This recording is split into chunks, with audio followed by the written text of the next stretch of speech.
आप सभी को नमस्कार। Unit 1 day 9 we will start with the revision of yesterday's topic double counting and value added. First question is, why do we not count the value of intermediate goods while estimating national income? Reason: we do not count the value of intermediate goods because if we count the value of intermediate goods, then there will be a problem of double counting. Second question, state whether the following statement is true or false. A car is always a final good. No, it is not true, because if a car is purchased by a dealer for resale purpose, then it is treated as intermediate good. Third question, which among the following are final goods and which are intermediate goods? Give reasons. A. Milk purchased by a tea stall. एक चाय वाले ने दूध खरीदा तो वो intermediate good होगा, क्योंकि या तो वो उससे चाय बना के बेचेगा या उस दूध को रीसेल करेगा. बी ऑप्शन, बस परचेज्ड बाय ए स्कूल. एक स्कूल ने स्कूल बस खरीदी है तो उसका वो इन्वेस्टमेंट एक्सपेंडिचर है, इसलिए फाइनल गुड होगी. Third, juice purchased bye a student from the school canteen. एक स्टूडेंट ने जूस खरीदा है स्कूल कैंटीन से, वो अपने फाइनल यूज के लिए खरीदा है, अपने पीने के लिए खरीदा है, इसलिए वो फाइनल गुड होगा. Now today's topic, aggregates related to national income. First aggregate is GDP at MP. Here G stands for gross, D stands for domestic, P stands for product, and MP stands for market price. So the full name is gross domestic product at market price. Second aggregate is NDP at MP. N stands for net, D stands for domestic, P stands for product, and MP stands for market price. So the full name is net domestic product at market price. Third aggregate is gross national product at market price, GNP at MP. Fourth aggregate is NNP at MP, means net national product at market price. Fifth aggregate is GDP at FC. Here FC means factor cost and full name is gross domestic product at factor cost.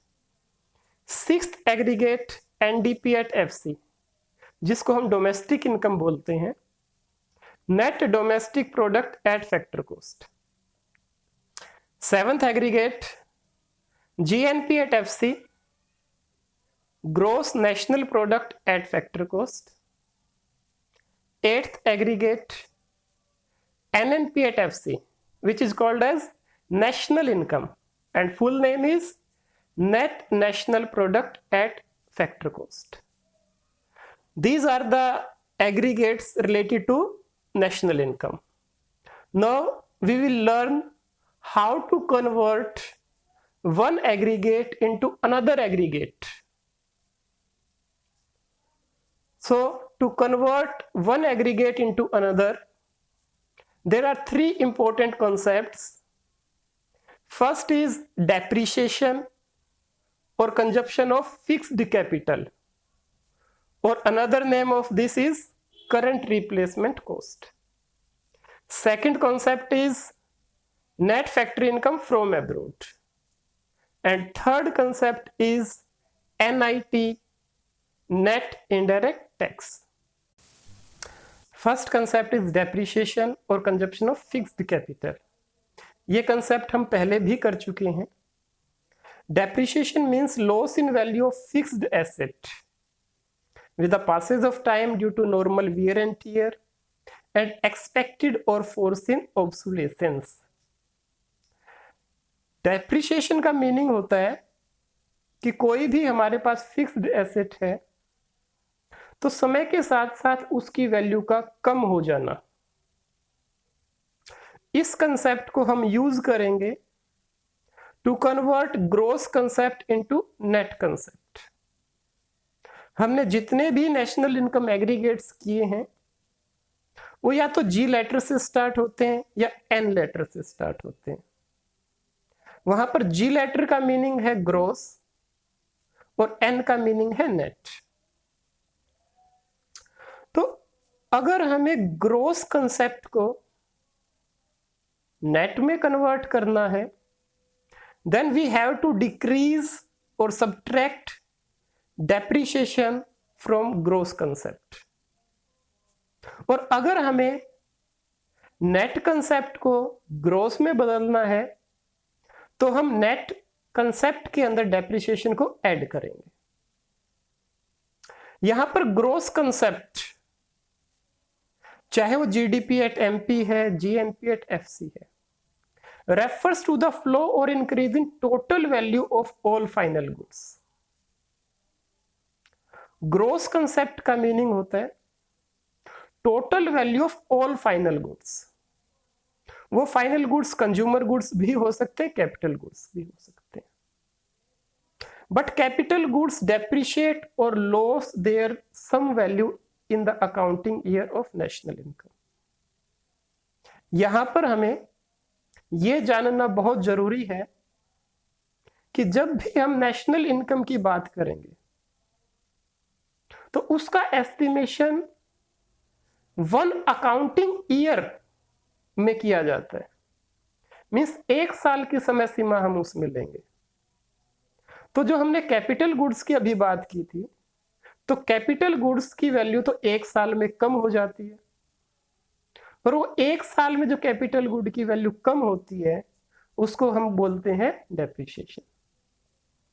Therefore to get actual और net increase, इसलिए वास्तव में एक साल में कितने capital goods की value हमारी इंक्रीज हुई है उसको निकालने के लिए हम ग्रॉस कंसेप्ट में से डेप्रिसिएशन को माइनस कर देते हैं।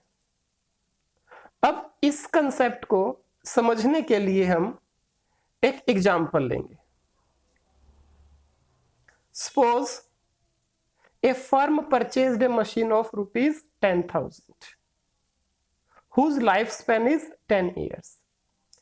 एक फर्म है उसने मशीन खरीदी है 10,000 रुपए की और उस मशीन का जो लाइफ टाइम है मीन जितने साल वो चलेगी वो है 10 साल।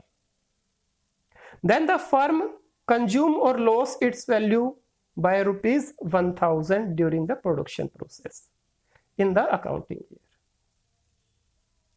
इसका मीनिंग ये है कि हर साल वो मशीन अपनी 1,000 रुपीज की जो वैल्यू है उसका लॉस करेगी। कैसे हमने इसको कैलकुलेट किया?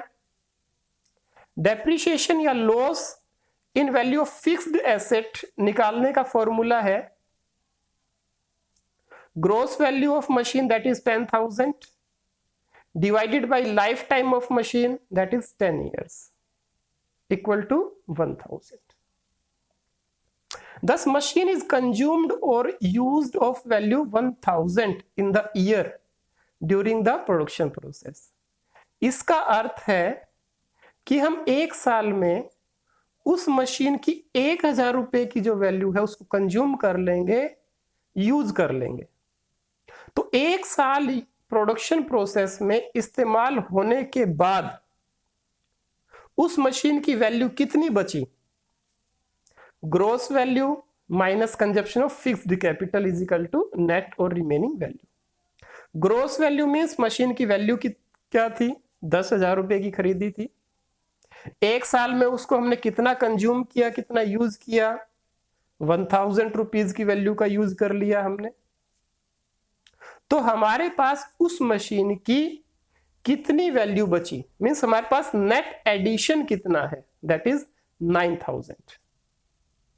यहां पर हम जो अकाउंटिंग ईयर का कंसेप्ट यूज कर रहे हैं, accounting year means the year for which national income is to be estimated. अब हम सीखेंगे कि कैसे किसी कंसेप्ट को दूसरे में कन्वर्ट किया जाता है। क्वेश्चन है मेरे पास, calculate the value of NDP at MP. मुझे एनडीपी एट एमपी की वैल्यू कैलकुलेट करनी है, and the value of gross domestic product at market price 5000 crore rupees is given, and second item which is given, consumption of fixed capital 500 crore rupees। तो हमें इसमें gross का concept given है, उसको net में change करना है। तो ग्रोस को अगर नेट में करना है तो क्या करेंगे, ग्रोस में से डेप्रिसिएशन को माइनस कर देंगे, जैसे कि किया गया है। NDP at MP is equal to GDP at MP minus depreciation. GDP at MP की वैल्यू गिवन है 5000 and the value of depreciation is given 500. So the answer will be NDP at MP is equal to rupees 450 crore. Now the time for recapitulation. First question, GNP at MP is rupees 4000 crore and NNP at MP is rupees 3900 crore. Calculate depreciation. यहां पर हमें दो aggregates given है, एक GNP eight MP है और दूसरा है एनएनपी एट एमपी। दोनों एग्रीगेट्स में सिर्फ एक लेटर का डिफरेंस है, जी का और एन का। तो यहां पर हमें जी का मीनिंग समझना है क्या है, ग्रोस। एन का मीनिंग क्या है, नेट। निकालना क्या है, डेप्रिसिएशन। तो डेप्रिसिएशन हम कैसे निकालेंगे, ग्रोस के कंसेप्ट में से नेट का कंसेप्ट माइनस कर देंगे तो हमें किसकी वैल्यू मिल जाएगी, डेप्रिसिएशन की, जैसा कि हमने अभी फॉर्मूला किया था। सेकंड कंसेप्ट है, क्वेश्चन है, calculate the value of GNP at FC. हमें जीएनपी एट एफसी की वैल्यू निकालनी है, gross national product at factor cost की। गिवन है net national product at factor cost. Net का कंसेप्ट गिवन है, कंजप्शन ऑफ फिक्स्ड कैपिटल भी given है। तो मींस नेट का कंसेप्ट गिवन है और डेप्रिसिएशन गिवन है, ग्रोस का कंसेप्ट निकालना है। तो हम कैसे निकाल सकते हैं, GNP at FC is equal to NNP at FC plus depreciation.